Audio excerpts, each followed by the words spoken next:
Greetings, everybody. Hope you're okay, and I hope you're fine. Welcome to Poetic Monday. It's I, your favorite host of the month, Professor Joshua Yehuda. I'll be your professional professor for the length of this time.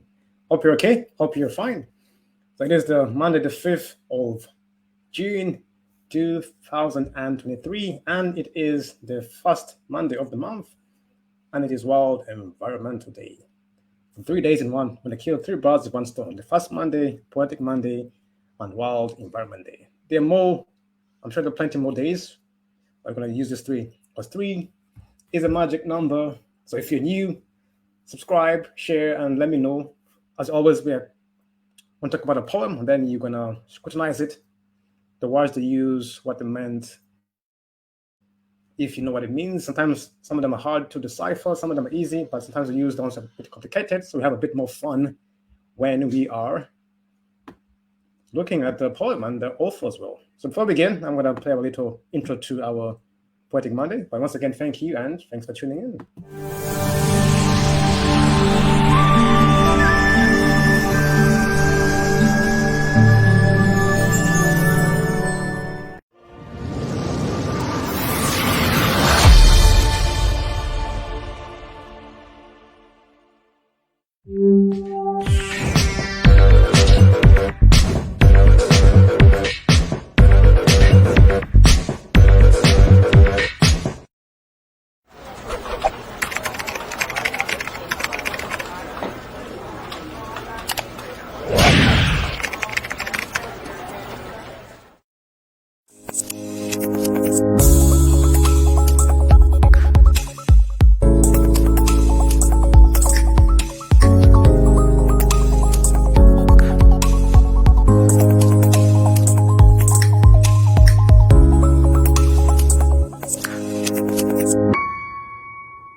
So greetings, everyone. Once again, welcome to Poetic Monday, the place where we let our creativity flow through words and literature. So don't worry about your accents, not about your language, not about your tribe, not about your background or education. It's about just saying what you know from the heart, using the words that you know and use every day. So this is an open platform to those who want to express their feelings and thoughts through words. So I encourage you, it doesn't matter which language you speak, which accent you have. I speak very fast, but I continue. Some speak very slow. Some don't like the tone of the language or the speed or the background. Doesn't matter. We're here to express our feelings and emotions through words.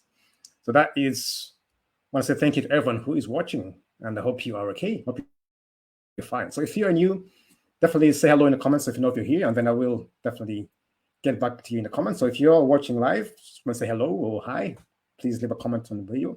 If you're new, subscribe to the channel. We are here every Monday night from 8 p.m. to around 8:30 or 9, depending on the poem, as every Monday at Emerald Book Club Facebook group.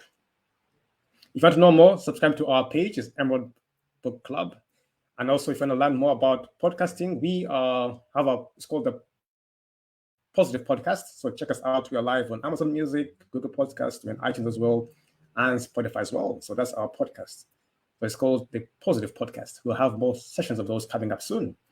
And then carrying on, I'm going to invite other guests to come on from now on. It's getting more popular, so I'm going to invite other guests to come on and recite a poem. Doesn't matter the language, just as long as you can know the language, and just recite it and let us know what it means to you, how you felt, what it does resonate with you, the kind of meaning for you, and why you like the poem. That's it. So stay tuned. If you are interested in presenting a poem or reciting a poem, definitely let me know. Because the more the merrier. We want more culture, more diversity. We have English poems, when some other languages, Swahili, Romanian, Chinese, Russian, Igbo, we have West Indian, we have all from the north. So we want more poems so we can have more meanings from different cultures of the world. So we have a bigger, better picture from different cities and nations and countries. So the more we learn, the more we understand. Sometimes we know only one thing and we're sure that is right because that is what we have been taught. So I have learned a lot during these sessions, because sometimes you think or you assume that this is the writer and this is the English. Like, oh, no, actually, if you look back in history, they come from somewhere else, or what we assume because of a name, you think, okay, definitely this person is from here, but you read the history, where they're born, like, oh. So the more you research, the more you learn. So once again, welcome to today's poem. Today is about life and how life is a privilege. That is the title. Life is a Privilege by Ella Wheeler Wilcox. As always, I did not research. I just looked for a good poem. Why? Because if I research, I will know what to expect. But if I don't research, I pick a good poem.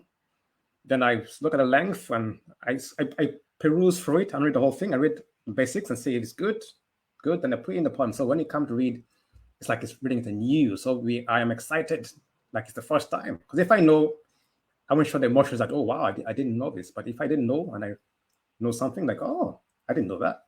So it makes it more interesting.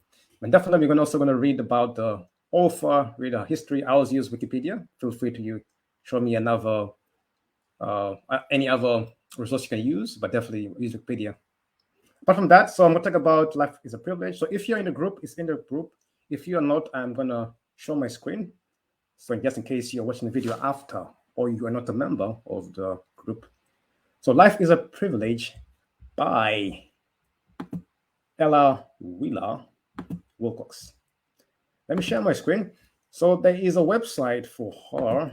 I think it's in honor of her.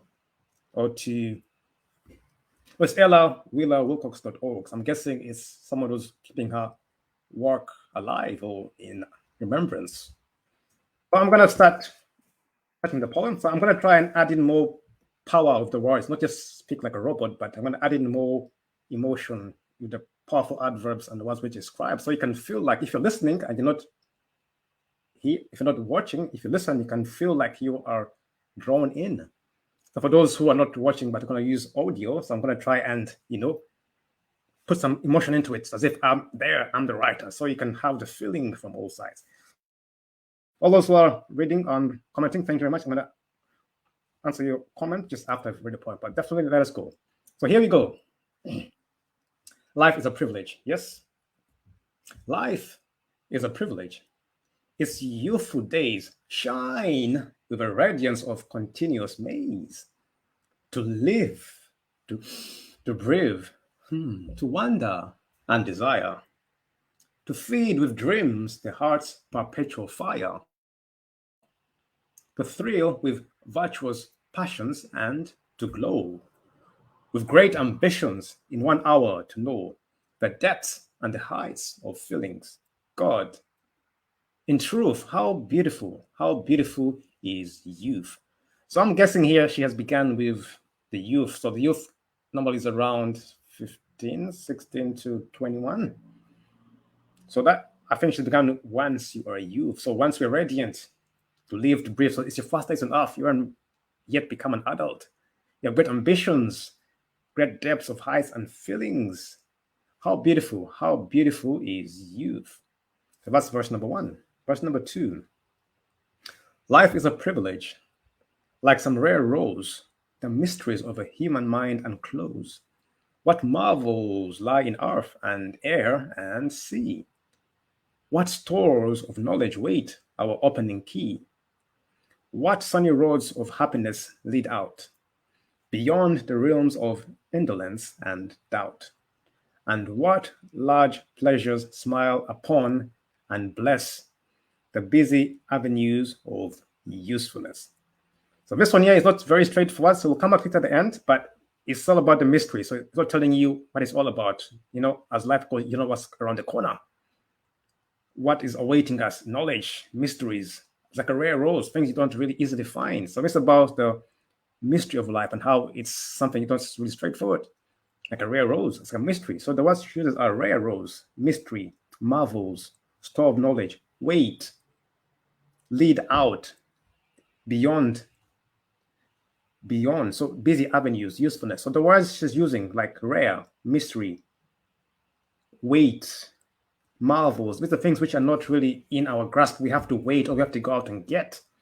Well, she is saying life is a privilege. Life is like a rare rose. It's like a mystery of the human mind. It's what a marvel lies in the air and sea. What stores of knowledge wait our opening. So you have got the key.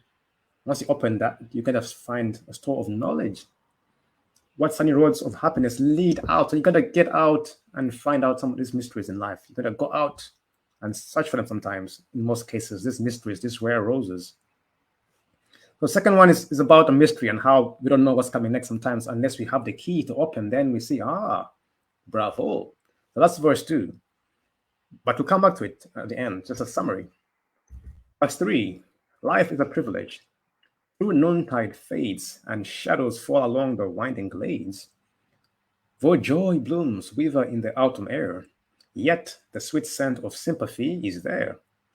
Pale sorrow leads us closer to our kind, and in the serious hours of life we find depths in the soul of men which lend new worth and majesty to this brief span of earth. From my point of view, this is about autumn, when things are going dark or when you have troubles and things are not going your way. This is about when noontide fades. So the noon is when everything's at its peak, but when it's fading, evening times when the sun is setting and it's going dark. This is a time of when things are unsure and are not really positive. You are very unsure, a lot of maybe anxiety, maybe stress, a bit of worry, what's going to happen at night. You don't know what's going to happen next. So the words chooses are noontide fades. That means the sun is going into the dark. And shadows fall. That means that's it. Now your light is gone, and you're going to rely on your senses or your knowledge to find your way in the winding glades. Though joy blooms wither in the autumn air. Autumn air is when it's about to be winter.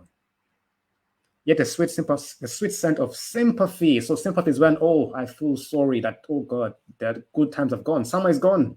So it's time to feel sorry for those who are feeling cold, cannot see properly, didn't find the key to knowledge, so they are stuck in the dark. And pale sorrow leads us closer to our kind. Pale sorrow, the words are sorrow. Pale and sorrow means, oh my goodness me, it's terrified. I'm hurt. So it leads us closer to our kind. And in the serious hours of life we find. So serious hours are not normally in summer. Summer is a time people are very light-hearted. So serious hours are normally when things are going bad. And that's like autumn time or winter. People are very serious. No time to laugh or joke about, because why? It's cold. You're going to pay your bills. Things are not going the way you planned. And if you didn't plan ahead, you are struggling. So these are the serious hours of life we find. That's when you find the depths in the soul of men which lend new worth. And the new worth is when spring comes again. So through these dark times that we think sometimes called night when you sleep is when we find the depths in the soul of men which lend new worth and majesty to this brief span of earth. So number 3 is about I'll say in small words, the hard times or the tough times, the challenging times, which is in relation to the seasons is around autumn to winter time. So you're about to enter, not really in there. So noontime fades is in the evening, sunset, it's not dawn, it's between sunset and evening time. Yeah, the shadows fall along. So it's not yet night time, but the shadows are falling. This autumn means between summer and winter. So you're in the gray area of, the good times have gone. Now you're anticipating a hard time up ahead. The pale sorrow. Pale means lack of. Sorrow means you have no joy in you.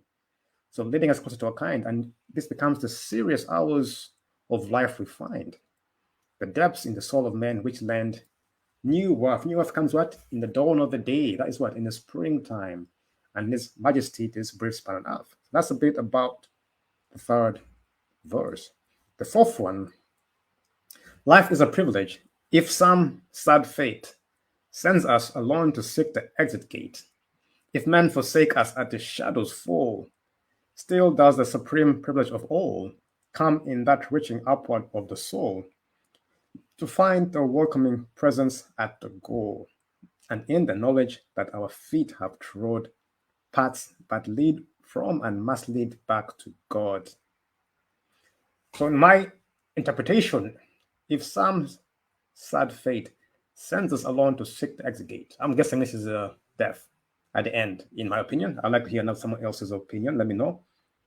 If some sad fate sends us all to seek the exit gate, so once we are, sad fate would be anything which leads you to death, in my opinion. That's what I'm interpreting. So what would send us is sometimes it's old age, sometimes it's accident, sometimes it could be a disease. Sometimes, in most cases, we die because of old age, disease, or accidents, or somebody is murdered in that case. So you're sent alone to seek the exit gate. If men forsake us as the shadows fall, still does the supreme privilege of all come in that reaching upward of the soul to find a welcoming presence at the goal, and in the knowledge that our feet have trod paths that lead from and must lead back to God. I'd like to know what your interpretation is. So it sounds like someone is dying to the exit gate, but yet if someone forsakes us when it's getting dark, so this is a time sometimes you have a partner or a friend or a job, but then when things go bad, they run away or they go or they die, they leave you and you're stuck by yourself. Isn't it? So that's what I am seeing here. I am feeling that. So when you're forsaken or when you're rejected, when you're alone and you can't find a way, then you realize, oh, so still does the supreme privilege of all come in that reaching upward of the soul. So that's when the supreme life comes in and says, I'm here. I've got your back. Some say it's like God lifting you up. You know, the pathway, the two footsteps, and one is one. Like what happened? Oh, that's where I was lifting you up. So the supreme privilege of all comes in that reaching upward of the soul to find a welcoming presence at the goal, and in the knowledge that our feet have trod paths that lead from and must lead back to God. So it tells you that, hey, you've come here, welcoming presence at the goal, and this is what you have been there before. So don't forget the past when you have come so far, and don't feel like everything is going down the drain. Because sometimes you feel like, you know what, I've done a lot. So you feel like the situation is bigger than you, so you feel overwhelmed. But this is saying, hey, look back where you came from. In the knowledge that our feet have trod paths that lead from and must lead back. So from God you came, from God you go back. So don't worry about the meantime. That is the dark hours or the sad fate you are going through. If someone has forsaken you, don't worry. Everything is perfect. It comes from God, it ends to God. In the beginning, you are there. In the end, you will be there. So this is just the phase. Don't worry about being forsaken or rejected or being alone. It's going to pass. As usual, it's the season. It's going to pass. And don't forget where you came from. So those are the 4 verses of the poem. So life is a privilege. So in summary, it seems like she began the youth. Oh, look at the language. Youthful days. I'm in verse 1 now. Yeah, right here. This verse here. So life is a privilege. Shine, radiance. That's the beginning of life, or when the sun rises. To live, to breathe, to wonder, desire. To feed with dreams. That's when you are a teenager, 11, 12, 13, when you're led by your dreams. I've got a dream this, I want to be this when I'm older. Or when you're 9, 10. That's when you have, I want to be this when I'm older. I've got a dream. That's the time we feed our dreams with the heart's perpetual fire. Virtuous passions to glow. So glowing, great ambitions, depths, eyes of feeling, beautiful. That is terms used in youth in most cases. Because when you go older, sometimes we forget about this. We always stuck in the sad fate in the autumn. Most people, we are stuck in the sad fate in the autumn. Why? Because all our dreams have gone and we feel like this is it. Yet you're saying life is a privilege. So she begins with the youthful days and the passions. That describes the beginning of something. Anything in the beginning is always passionate, it's fun, it's good, like a new job, relationship, new house, new car. It's always a youthful part, isn't it? Because it's the beginning. So it's always great and, let's do this. But as time goes on, it starts weighing you down. If you don't let go of your dreams, then it starts becoming a pain or becomes a burden to you. And so that's what happens. That is in verse 3. But she says, life is a privilege. So, like some rare rose, the mysteries of the human mind are closed. So, what is saying that life is a privilege? It's also a mystery. Sometimes we feel like we're stuck, but if you have the key to go ahead, you got to go a bit farther sometimes. You got to go the extra mile. Some things you want are rare. It's like diamonds. They're rare, but when you get them, they're more valuable than 100 stones. Gold is rare. It's a rare rose, but if you get it, it's more valuable than most of the things you have. Like the parable of the pearl. A pearl is more valuable than many metals. If you get one, it's worth more than 100 or even 1,000 stones. So sometimes some things are rare, but you got to find them. When you find them, you find the mysteries. A marvel is something which is hidden, and it marvel, like, wow, it's something unique, which is hidden, but when you find it out, it's amazing. That's a marvel. They lie in the earth. So in the earth, we have most minerals, most precious metals. We have other things in there which we know, but most things which in the earth are minerals, metals, our substances which are marvels in the air. In the air, we got the birds, we've got the air with oxygen, we've got all the mixtures of oxygen and types of airs in there. In the sea, we've got plenty of animals, plenty of weeds and plants which we don't even know about. They say we only know 14% of the species of animals on this planet. So there's a lot more marvels which we do not know, because we only see one of them, but there's a lot more we don't know in the sea, in the air, in the earth. So those who go diving for knowledge are the ones who find out these stores of knowledge. Those got the key. The divers go deep down. They find out, I discovered a new animal. Those who go out into the desert, into the air, flying, they discover these things. When you stay on land where you know, chances are you know discover the mysteries of life. Life shows you must go out to discover. Example is, if you want to go to another city, you must go there to find out what it is. You can see it on the video, but you got to go out to the city or fly out to find out their mysteries. Same with life. So always let us seek adventure to go out and find out the mysteries of life in the earth, in the air, in the sea, and anywhere else. Yeah. So, and what large pleasures smile upon and bless the busy avenues of usefulness. So let us not always live in the time of shadows falling, noontide fades, autumn air, sympathy, pale sorrow, serious hours. Most of us, as we go to adulthood, we are bombarded by this kind of words: sympathy, death, war, hatred. So it keeps us in a perpetual state of thinking everything is going against us. But if we come out and think, hey, life is a privilege, let us remember our youthful days. Then remember to find the welcoming presence at the goal, and in the knowledge that our feet have trod paths that lead from and must lead back to God. So from whence we came is where we're going back. The beginning is the end. Some say the Alpha and the Omega. The beginning is the end. So those are the 4 verses. So for those reading, let me know in the comments what, before we go to read about Ella. Let me read some of the comments and say, what do you think? Anyone commented? No, no one yet. So definitely, yeah. So what are your thoughts on this poem? Do you agree? Disagree? What do you think she meant by some of the words? I thought it was the beginning, then it's death, then it's the part where you realize, oh my goodness me, this is what she meant. So, but that is the poem in a nutshell. So it's about life is a privilege. Don't underestimate it. Don't spend it. Don't use it always worrying about other things which you can't control. It's like a season. Some is good, then it's bad, then it goes again. And it goes round and round. So you gotta go out a bit more and find out some things which you want to know, like the pressures of life. And all that. So I'm gonna, as always, talk about who Ella is. Let's see who the poet is. If you search in Google, you're gonna find there. So that is Ella Wheeler Wilcox. That is Ella Wheeler Wilcox. You can see a bit about her if you search in Google, look at the whole page.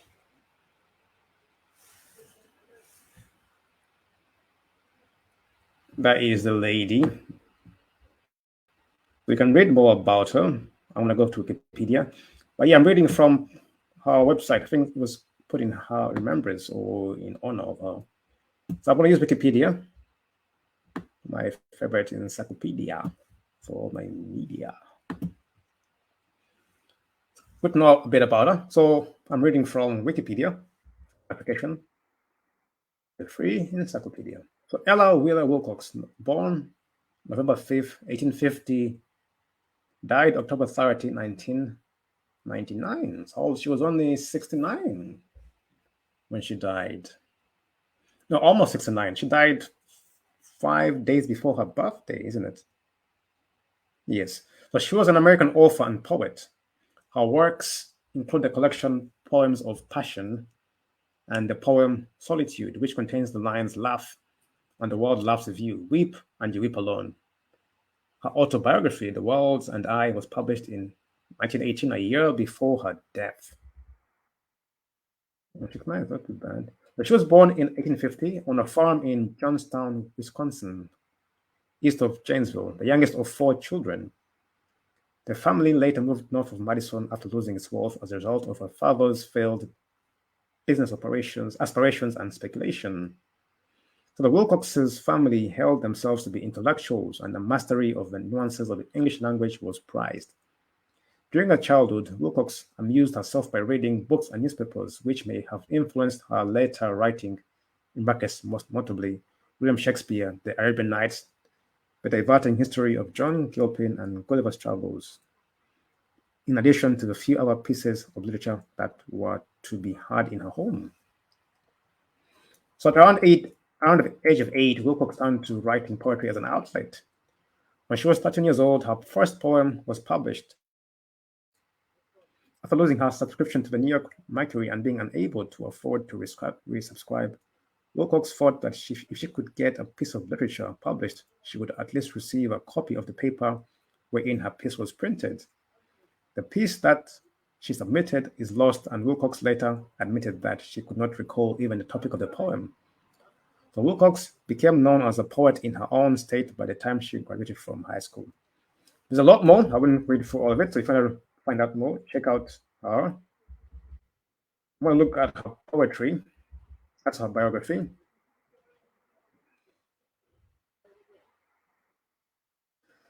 So we have none of Wilcox's works were included by FO in that and that and that and that. But she is cited in the Anthology of Bad Poetry, Very Bad Poetry. Sinclair Lewis indicates Barby's lack of literacy sophistication by having him refer to a piece of verse as one of the classic poems and that. So that's something else. These are some of the poems she has written. Man Worthwhile, Poem Solitude, The Winds of Fate, and much more.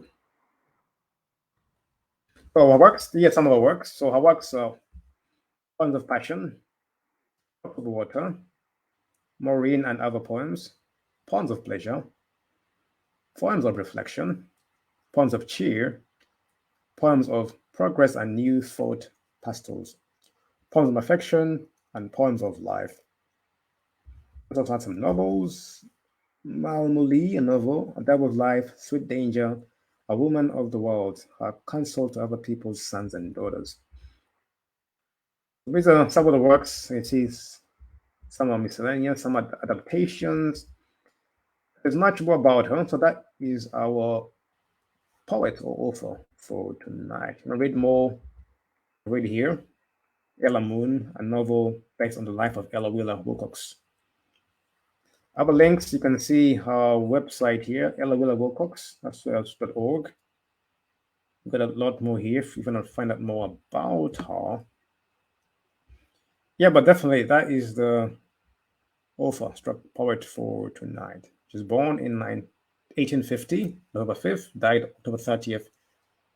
I'm guessing that is 5 days before her birthday, age 68. And that is a patient was author, struck poet. Oh, there, you can see that, yeah. She was author, struck a poet. So that was her poem about life. So that is it for her. So do you want to look at the and read the comments below? So people are saying. So do you agree? I've seen someone said here they agree. I agree with your thoughts. Oh, thank you. Yes. So I would say because when you read, it talks about the beginning of life, talks about the poem. Yes, hello, Katerina. So I agree with you first. Thank you very much. Yes, so that's what I was asking. What would you think she agreed on? Because she's talking about life and then talking about death and what is happening to her. So let me quickly respond to this comment before we go. So yeah, I'm just gonna. I'll say thank you to that.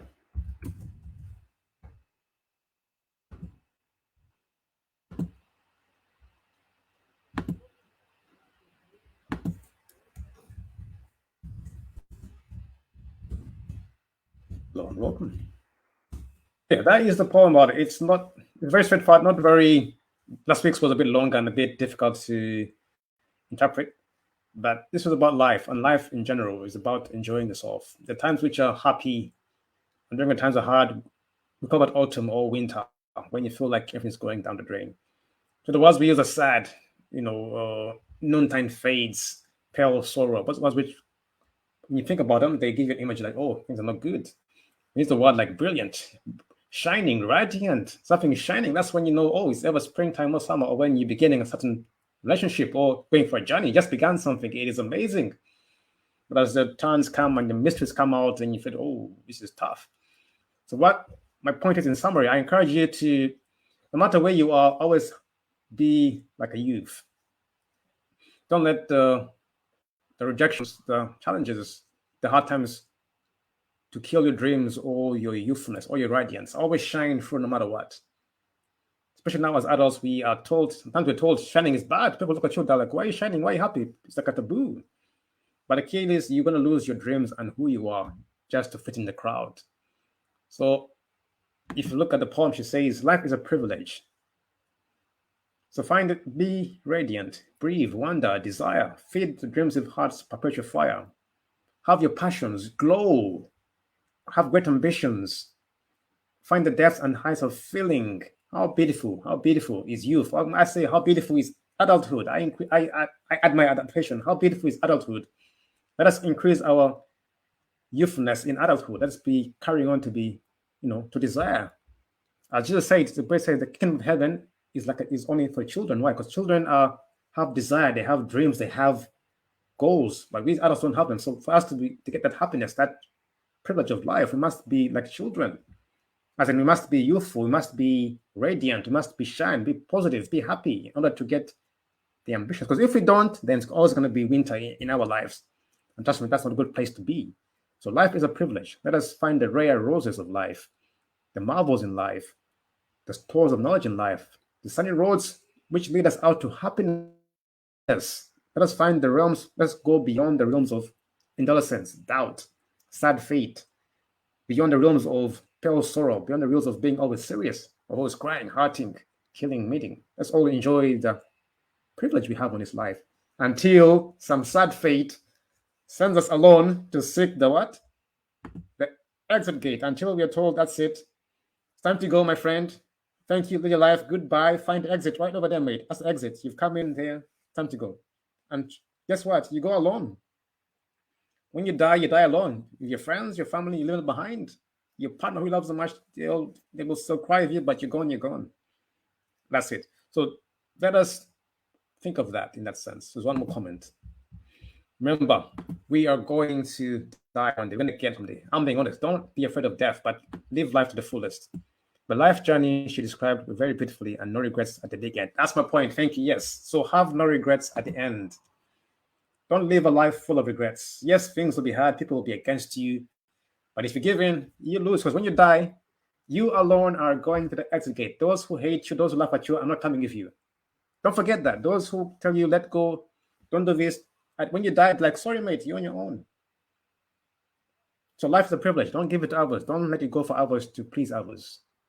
When you die, it's perfect. You alone are going to seek the exit gate. Those who you're pleasing, who you're giving your time and energy, they'll be like, I'm so sorry.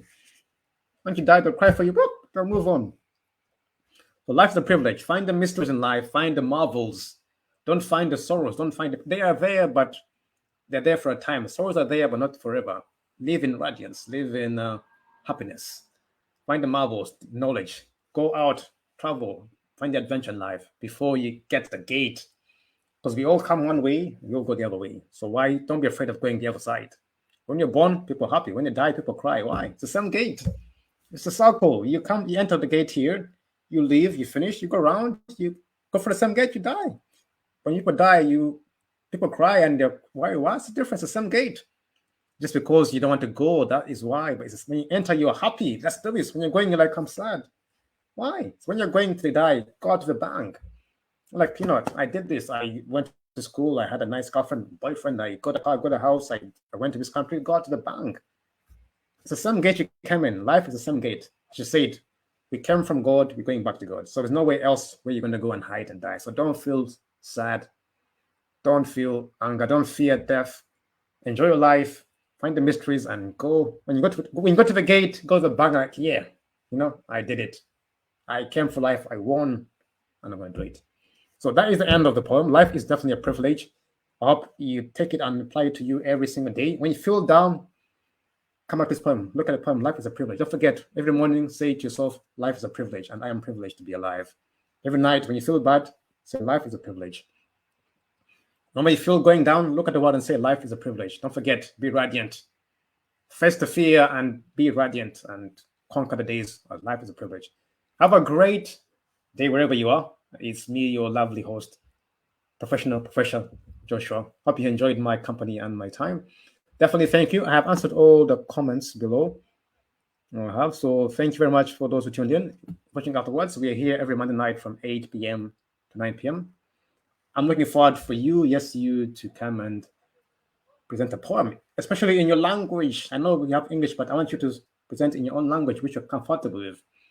It's time to divert out and get other languages and cultures. Definitely. I'm looking forward to hearing from you. Have a great night, and we shall see you next Monday for Poetic Night. Take care and goodbye.